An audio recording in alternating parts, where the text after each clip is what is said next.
For starters, I want to thank Billy and the organizers of this panel for inviting me, because of what I've got to say, it's been a source of great frustration that it's been so difficult to find forums on the anti-war movement in this country. Billy mentioned the February 15th of 2003 and how historic it was and how empowering it was, and we all felt that, despite how bitter cold it was that day. But there's been really a sense, I think, since then that we've sort of squandered an historic opportunity, we as the anti-war forces in this country. And in the immediate aftermath of, those of us who have all realistic analysis, we knew that, marching millions strong in cities all over the world was not going to stop Bush from going to war, but that it was a very important first step towards building an ongoing anti-war movement, and sort of being the voice of human conscience and speaking truth to power, which would sort of give us the moral high ground, so to speak, when things started to go poorly in Iraq. So we were actually very well positioned at that point to build a viable anti-war movement, and largely we squandered the opportunity for various reasons, but I'm going to speak just about one of those reasons. In the immediate aftermath of the invasion, there was the statue of Saddam Hussein going down, which turned into this whole icon, and there was this moment of triumphalism. And the administration was able to really capitalize on that for propaganda, which served them very, very well. Ironically, the perception that things were going well in Iraq served them well early on. And now, paradoxically, the fact that things are going poorly in Iraq is also, in a twisted sort of way, serving them well. Which has to do with people fear that if the U.S. pulls out, it's going to be a complete civil war, and that it would be irresponsible for us to just unilaterally leave. Now, of course, it's already a civil war. This is one thing which I've been arguing, and finding that there's a certain degree of reluctance, even in the anti-war movement, to acknowledge that there is in fact a civil war going on in Iraq, because they fear that it plays into this whole argument that if the U.S. leaves, then things are only going to get worse. And there aren't any, I don't have a crystal ball, and I don't know what's going to happen if the U.S. leaves.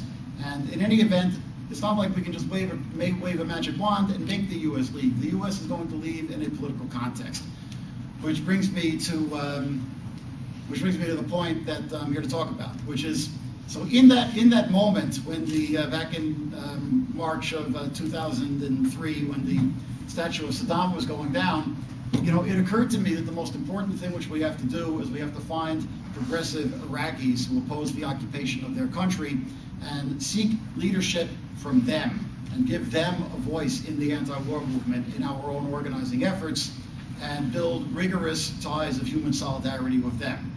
And well, for starters, it wasn't easy because we didn't know who they were, and we didn't know where they were. And in fact, it turns out that a lot of them, not all of them, but a lot of them were in exile.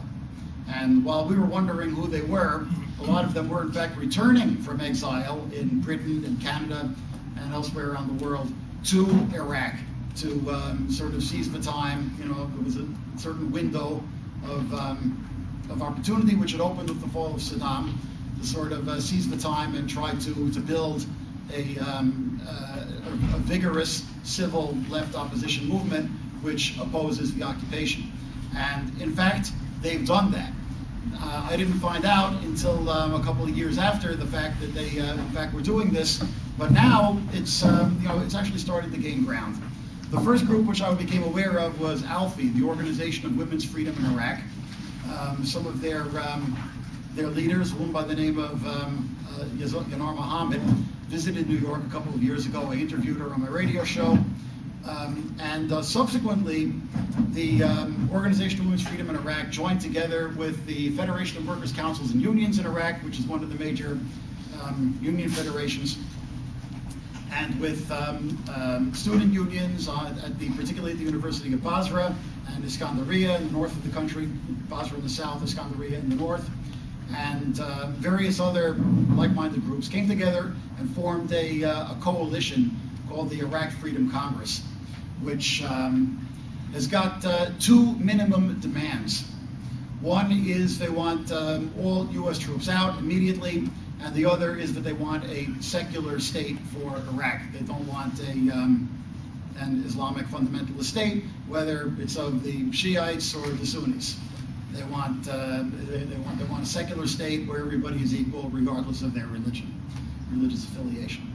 And they're bringing together all elements of Iraqi society who accept both of these goals. And particularly at the moment, they've got a lot of support amongst the oil workers in the south of the country, in the oil fields in Basra, and particularly among the Iraqi Federation of Oil Unions, the IFO, because one of their major campaigns at the moment is to halt the bill which is pending in Iraq's parliament, which would essentially privatize the oil and hand it over to the likes of Exxon and Mobil once again, as it, of course, it had been nationalized from them a generation earlier, more than a generation earlier at this point.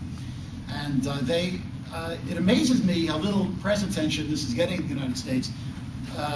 Twice last year, they shut down the Basra oil fields and closed off the pipelines going up to Baghdad in a sort of a one-day work action, just to sort of flex their muscle and say, you know, this is what's going to happen if you pass this law.